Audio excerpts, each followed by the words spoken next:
anteriores, resumen de la clase teórica y algunos trabajos, además de la respuesta de las preguntas que están al final, etcétera, etcétera. Bien, empezaremos con la práctica. Independiente de los objetivos que tiene que cumplir esta práctica, empezamos y vemos qué es lo que más nos interesa. Aquí hay 3 casos clínicos que no lo vamos a ver este instante, sino en la siguiente clase, que son clases, o digo que son casos que representan lo que significa la enfermedad coronaria o enfermedad arterial coronaria. Fíjense ustedes, en la cardiopatía isquémica hay 2 grandes brazos. Uno es una enfermedad coronaria crónica y otra una coronaria aguda. La enfermedad arterial crónica se denomina angina estable y es habitualmente ocasionado por una aterosclerosis que va tapando la luz de las coronarias. Es una enfermedad crónica. El paciente puede tener 3, 4, 5 años hasta que de repente se lesiona más, se rompe la placa y empieza a producir el infarto o la obstrucción de la llegada de sangre y oxígeno a las células musculares. Los síndromes coronarios agudos, su nombre lo dice, agudos. Ya no se necesita que esté habiendo una placa necesariamente ateromatosa, sino que puede haber variaciones. Obviamente que está metida la aterosclerosis entre medio. Hay la angina inestable, que habitualmente se llama también angina variante, que es una angina que se produce por vasoespasmo. Es un vasoespasmo coronario muy fuerte que ocasiona dolor muy agudo en el pecho y el paciente está próximo quizás a un infarto de miocardio, etc. Tenemos los otros 2 síndromes agudos, infarto de miocardio sin elevación del segmento ST e infarto de miocardio con elevación del segmento ST. El más común de los infartos es este de aquí, infarto con elevación del segmento ST o aparición de la onda Q que se llama. Pero lo que interesa ahorita es saber diferenciar. Hay 2 tipos de enfermedad arterial coronaria, una que es crónica y otra que es aguda. Las agudas están relacionadas con infarto, que es la falta de sangre a las arterias, a los músculos cardíacos a través de las coronarias. Cualquier enfermedad, sea angina estable, inestable, infarto, etcétera, lo que produce es dolor. Y lo primero que tenemos que analizar es qué pasa con el dolor en el pecho. Si ese dolor es verdaderamente producido por angina o tiene otra causa. Hay muchísimas causas, hay como unas 7 causas de dolor en el pecho, que no son necesariamente angina, desde un espasmo esofágico hasta un verdadero infarto. Vamos a ir recorriendo las diapositivas y nos movemos un poquito hacia esta parte, la vamos a volver en un ratito a ver, pero me voy a una gráfica que me parece que es la más interesante de toda esta parte para explicar cómo ocurre el dolor en el pecho y qué es lo que tenemos que tener en cuenta nosotros. Aquí va a aparecer un cuadro que es muy, muy interesante. Muy, muy interesante y este es. Bien, fíjense por favor y me van a seguir. Aquí tenemos el dolor. Estamos hablando del dolor en el pecho. Ese dolor que parece una puñalada que le da a una persona y que si no paramos el dolor podría matar el dolor al paciente, más aún si es un infarto y que no llega oxígeno a las células musculares, ahí sí podemos hablar de una muerte inminente. Pero fíjense qué pasa con el dolor. Lo primero que ocurre cuando hay dolor es que aumenta la actividad simpática. ¿Y la actividad simpática qué significa? Que el paciente empieza a tener sudoración, taquicardia, temblor, malestar. Entonces al dolor se suma malestar intenso, sudoración profusa, taquicardia y temblores en todo el cuerpo o específicamente las manos. Entonces, esa se llama actividad simpática. Y la actividad simpática, vemos esta flechita, aumenta el trabajo del corazón, no cabe duda. Si está con taquicardia, ya está el ritmo más acelerado y el corazón tiene que necesitar más oxígeno y empezar a bombear más. E inmediatamente, si bajamos la flechita, aumenta la entrada de calcio. Entonces son 2 cosas importantes. el dolor. ¿Qué ocasiona el dolor? Un aumento de la actividad simpática, un aumento del trabajo cardíaco y un aumento de la entrada de calcio. Y aquí tenemos el principal problema. Cuando empieza a ingresar mucho calcio, tenemos mucho calcio, el calcio ingresa por los canales de calcio, particularmente los canales L, empieza a ingresar y aumenta la concentración de calcio intracelular. El calcio tiene que estar muy bien regulado intracelularmente. Un aumento exagerado puede llevar a grandes problemas. Fíjense, si bajamos verticalmente, el calcio intracelular aumentado lleva a arritmias. ¿Estamos? El calcio a un lado aumenta la actividad de las proteasas. Las proteasas son enzimas que van a empezar a degradar a las proteínas, tanto intracelulares como a las proteínas de membrana, particularmente a las proteínas de membrana. Y al lesionarse por las proteasas, las proteínas de membrana, se altera la membrana y aumenta más el ingreso de calcio. Él se convierte en un círculo vicioso que al final lleva a la muerte celular. El exceso de calcio, entonces, que ha sido inducido por una actividad simpática, se ha aumentado la actividad simpática, ha aumentado los niveles de adrenalina y noradrenalina, eso ha hecho que aumente el trabajo cardíaco, aumente la actividad de los receptores y el mensaje que llevan al músculo, aumente la entrada de calcio, se activen proteasas, se altere la membrana y ahí tenemos que puede haber muerte celular. ¿De acuerdo? El calcio también ocasiona arritmias, la alteración de la membrana también nos lleva a una despolarización y esa despolarización nos produce arritmias. Entonces, un paciente con dolor en el tórax puede tener taquicardia severa y es un tipo de arritmia y puede experimentar mucha sudoración, temblor por actividad simpática y en la medida que se produzca todo esto va a empezar a faltar el oxígeno. Después, el calcio intracelular en exceso aumenta su ingreso a la mitocondria. La mitocondria, no se olviden que tiene una pared reguladora que está dada por su membrana externa y membrana interna, que regula el paso de los iones o no. Si hay mucho calcio mitocondrial, fíjense, ese calcio exceso mitocondrial va a disminuir la producción de ATP.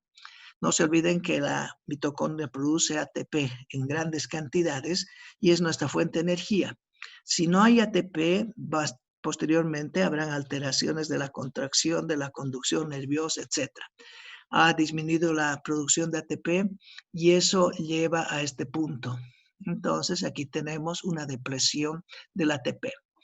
¿Qué ha ocasionado el dolor? Fíjense arriba, una isquemia miocardio. No ha llegado una cantidad adecuada de oxígeno a la célula muscular cardíaca y eso está ocasionando el dolor que activa la parte simpática. Bien, aquí en relación al ATP, empieza a bajarse el ATP porque las mitocondrias han sido afectadas por el calcio.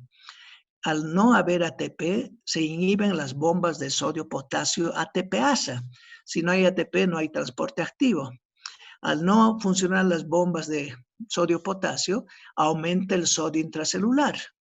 El aumento del sodio intracelular lleva a que haya un aumento de intercambio entre sodio y calcio en función a las bombas que existen. Y eso vuelve a aumentar el calcio. Fíjense, otro ciclo vicioso. Ese calcio intracelular aumentado lleva a arritmias, lleva a activación de proteasas, muerte celular, etc. También cuando no hay ATP, hay una inhibición de la bomba de calcio del retículo sarcoplásmico, pero esa inhibición de la bomba del retículo sarcoplásmico lleva a que se activen los receptores de rianodina y los receptores de rianodina empiezan a liberar calcio para que vaya a la parte intracelular. Bien, ahora, ¿qué se puede hacer para aliviar en toda esta situación al paciente? Si sospechamos de una isquemia de miocardio y el dolor es muy sugerente de que verdaderamente está ocurriendo una angina que va o puede terminar en un infarto o ya va directo a un infarto, el primer grupo de fármacos son los nitratos. Y aquí vamos a ver en este capítulo que independiente de los beta bloqueadores, vasodilatadores, etcétera, los nitratos, entre ellos la nitroglicerina, el isorbide dinitrato, trinitrato, juegan un papel extraordinariamente importante. un paciente que tenga un dolor en el pecho y uno como médico sospeche que está habiendo un infarto o una angina en curso, lo primero que deberá decirle al paciente: tome una tableta de disolvide de nitrato, un nitrato, porque eso va a disminuir la isquemia miocardio. Vamos a ver cómo van a actuar los nitratos y obviamente le vamos a decir también que tome una aspirina. La aspirina es el método preventivo más importante para el infarto de miocardio, preventivo. Dosis muy bajas de aspirina hacen que el trombo o la placa que se ha formado, etcétera, por la ruptura misma de la placa ateromatosa, vaya sin la actividad trombótica y por lo tanto el paciente no termine necesariamente una oclusión, una obstrucción de sus arterias más pequeñitas a nivel cardíaco. La mayor parte de los infartos se dan en el ventrículo, pero también hay infartos septales, hay infartos auriculares, hay infartos en todos sitios según la irrigación de las arterias coronarias. Uno y ustedes deben ver, investigar cómo es la irrigación de las coronarias en el corazón y cómo es el reflejo electrocardiograma de un infarto a diferentes niveles. Esa es pregunta de examen. Cómo se muestra el electrocardiograma cuando el infarto es septal, cómo se muestra el electrocardiograma cuando el infarto es de la pared anterior o cómo es cuando el infarto es del ventrículo izquierdo, derecho, etcétera, porque hay imágenes electrocardiográficas que nos enseñan y nos ayudan para hacer un diagnóstico más preciso. Obviamente, además del electrocardiograma, existen cateterismos, angiografía y etcétera, otras cosas que empiezan a darnos más luz en lo que está ocurriendo con el paciente. Volvamos entonces, el dolor que ha ocasionado la isquemia de miocardio tiene como un primer grupo de fármacos a los nitratos. De eso nadie debe olvidarse. Aquí, el aumento del trabajo cardíaco puede llevar a un paciente, además de la arritmia, la taquicardia, a una fibrilación. Entonces tenemos que utilizar medicamentos que son inotrópicos y cronotrópicos negativos. Y aquí tenemos los IECAs. Acuérdense que a los IECAs hay que hacerle un monumento porque los IECAs se lo ven todo lo que es cardiovascular. Entonces, captopril, enalapril, lisinopril, cualquiera de ellos o los nitratos, hacen que disminuya el trabajo cardíaco y el paciente no entre en un proceso demasiado severo. Y el otro grupo de fármacos son los antagonistas o los bloqueadores de canales de calcio. Fíjense hasta este momento, nitratos que actúan como vasodilatadores coronarios, captopril que actúa o los IECAs que actúan como inhibidores de la actividad cronotrópica, inotrópica y dromotrópica y los bloqueadores de calcio para impedir que el calcio siga produciendo el daño que hemos visto hace un instante. Aquí vemos el otro medicamento, si tenemos que hay un aumento de actividad simpática, tenemos que bloquear los receptores beta adrenérgicos porque la adrenalina está circulando a chorro. Entonces utilizamos beta bloqueadores con ese afán. Nuevamente, si pensamos que hay que de alguna manera frenar el ingreso de calcio a la célula, los antagonistas del calcio, como dije hace un ratito, tanto a nivel cardíaco como la propia célula, es decir, ya molecularmente pueden bloquearse con ellos. ¿De acuerdo? Entonces son los grupos de fármacos que vamos a ver. Ahora voy a volver al principio, porque esta figura me gusta muchísimo, que si la comprenden ustedes ya prácticamente están comprendiendo lo que es la enfermedad arterial coronaria. Bien, estos casos clínicos, de hecho, lo vamos a ver en la próxima clase, pero vamos a lo siguiente. Fíjense aquí, voy a bajar un poquito el tamaño. Tenemos la luz de una arteria coronaria.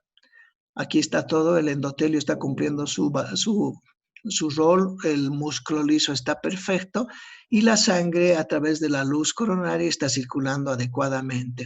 Las células endoteliales, aquí las ejemplificamos, están absolutamente normales. No se olviden que basta una lesión en la célula endotelial para que se inicie el ingreso de los LDLs, el colesterol se acomode ahí y se genere una placa. Y hay muchas causas de daño a la célula endotelial, entre ellas el tabaco, los triglicéridos y una serie de cosas que hemos visto anteriormente. Bien, cuando toda la luz de la arteria coronaria o de las arterias coronarias están permeables, la sangre circula adecuadamente, el endotelio está normal, la agregación plaquetaria está inhibida porque no es necesario que se formen placas ni trombos ni nada. Cuando ocurre una angina estable, habíamos dicho crónica, es la enfermedad crónica estable, se ha ido conglomerando la placa. La placa, no se olviden que está formada por células espumosas, por restos del colágeno, por miocitos alterados, etcétera, etcétera. Y va estrechando la luz se estrecha por la placa y empieza a haber ya una vasoconstricción porque la sangre no fluye adecuadamente y tiene que hacer un esfuerzo a través del músculo liso vascular cada vez más fuerte porque no puede atravesar adecuadamente. Wow, qué rápido pasa el tiempo. Dice aquí un letrero que faltan 10 minutos y me parece que no habían estado ni 5. Bueno, fíjense aquí. Aquí va a haber una angina inestable. En este caso, se rompe la placa. Inmediatamente se rompe la placa y aparecen las plaquetas, se juntan las plaquetas, se genera el trombo. Entonces aquí tenemos una rotura de la placa, agregación plaquetaria, formación del trombo y una vasoconstricción aumentada. En la angina variante, fíjense la diferencia de las otras anginas. Esta es la angina estable, la angina inestable cuando ya se está rompiendo la placa, y la angina variante no hay aterosclerosis, la placa no existe, sin embargo, el paciente siente vasoespasmo. Y ese vasoespasmo intenso hace que disminuya la sangre y que el oxígeno deje de llegar y se produzcan isquemias. Entonces, es un tipo de angina que habitualmente aparece en reposo en el paciente y lo que hay que decir es lo primero que se tranquilice, no hay una placa, no se va a formar un coágulo y darle un sedante o darle nitratos. Había dicho el disolvide de nitrato, baja todo este espasmo que hay a nivel coronario. Bien. Aquí lo mismo, se rompe la placa, aparecen las plaquetas, etcétera, etcétera. Aquí están las células espumosas, la luz al principio normal y después se va achicando hasta que se obstruye completamente. Bien, aquí habíamos dicho la angina de pecho se presenta en forma de dolor torácico irradiado. Se debe a una insuficiencia de aporte de oxígeno al miocardio y puede aparecer durante el ejercicio y el estrés. Hay una angina estable crónica que es causada por una estenosis, estrechamiento coronario fijo. Hay una angina inestable que se presenta en reposo con la actividad física y va aumentando cada vez más. Y la angina variante o angina prismetal aparece en reposo y es causado por vasoespasmo. Habitualmente es pregunta de examen esta, ¿qué es la angina variante o por qué está producida por vasoespasmo? Las otras están producidas por la presencia de una placa ateromatosa. Bien, aquí fíjense, dice enfermedades que causan angina inestable, aterosclerosis coronaria, no cabe duda. Si aquí hablamos de aterosclerosis, también tenemos que ir a pelear contra la formación del colesterol o la existencia de placa en ese sitio y habrá que darle estatinas particularmente. Las estatinas son bloqueadores de la enzima HMG coenzima reductasa y hacen que disminuya la formación de la placa ateromatosa y habrá que utilizar, como les digo, un poco de aspirina para que vaya circulando la sangre y no se formen coágulos ni trombos porque puede haber una ruptura a cualquier momento. También hemos dicho agregación transitoria de plaquetas, trombosis, espasmo coronal, vasoconstricción coronal posterior a una estimulación adrenérgica, un estrés sin que necesariamente el paciente tenga aterosclerosis en las coronarias puede producir un vasoespasmo tan fuerte que el paciente puede llegar a morir porque el espasmo es tan doloroso que si no se utilizan sedantes, relajantes, nitratos, etcétera, el paciente sufre muchísimo el dolor. Y vasoconstrictores potentes en el lugar de la lesión endotelial cuando ya hay lesión endotelial. Los rasgos de la angina de pecho variante, dolor torácico, dolor a la misma hora, elevación del segmento ST o operación de la onda Q que se llama cuando hay el dolor torácico acompañado por arritmias ventriculares y aquí el nombre mágico, la nitroglicerina que es un nitrato, suprime el dolor torácico y la elevación del segmento ST. Entonces, ante un paciente que sospechamos que podría estar en una angina o una cardiopatía isquémica, no hay que dudar, damos nitroglicerina, es un medicamento muy fácil de administrar, puede haber por vía sublingual, por vía de tabletas, por vía de parches, etcétera, y quedamos tranquilos. Aquí dice la enfermedad arterial coronaria, sus principios, que cómo se define la enfermedad arterial coronaria. Esto por favor lo leen.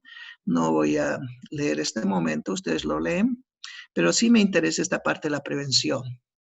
Fíjense, la prevención de la angina de pecho o la enfermedad arterial coronaria en la que están inmersos la angina y el infarto.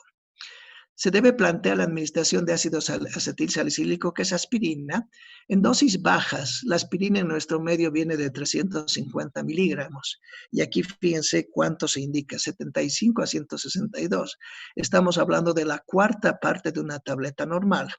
Los fabricantes de medicamentos en este momento ya producen ácido acetil salicílico de 80 miligramos como una dosis normal para la prevención del infarto de miocardio o del problema anginoso coronario.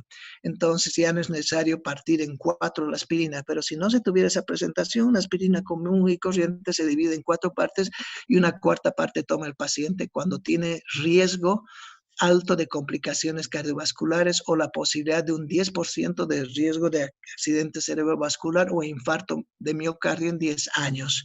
En Estados Unidos y en muchos países, la aspirina se utiliza en forma preventiva para darle a los varones, fíjense, de 45 a 79 años y a las mujeres de 55 a 79 años, en una dosis que es absolutamente mínima.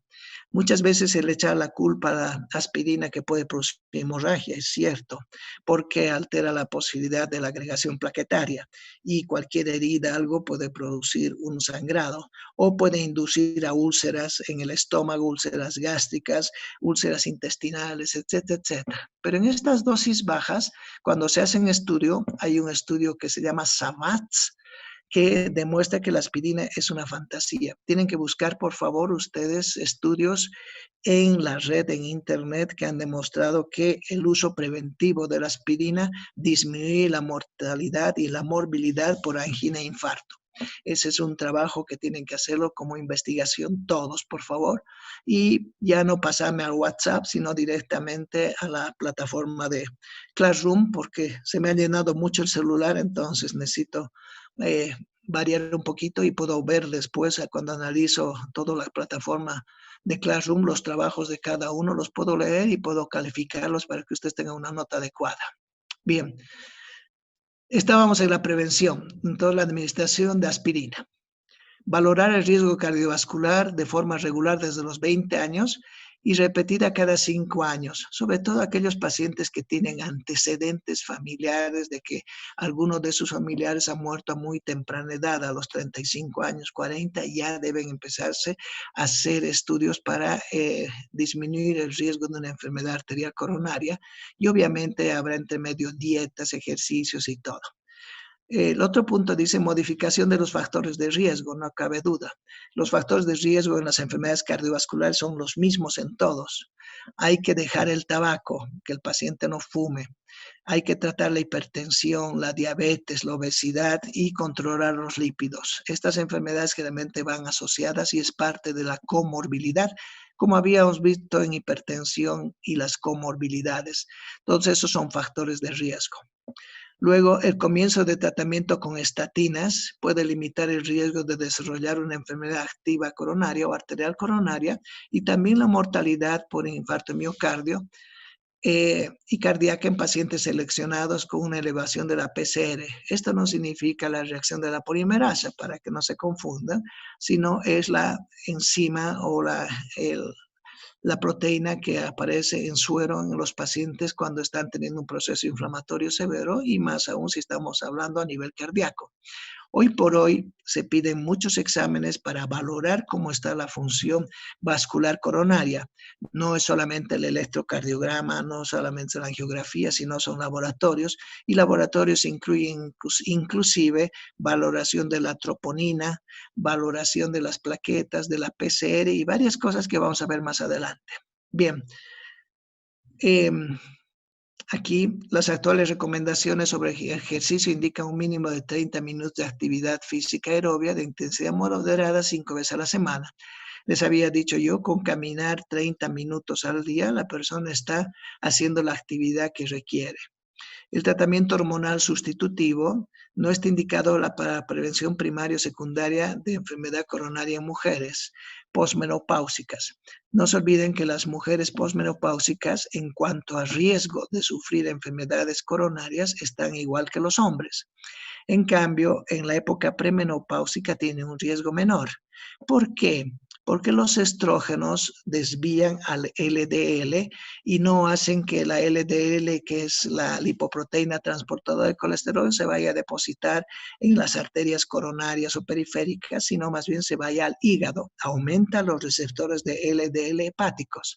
En cambio, cuando la mujer ya está posmenopáusica, está en el mismo riesgo del hombre, ya no tiene estrógeno, entonces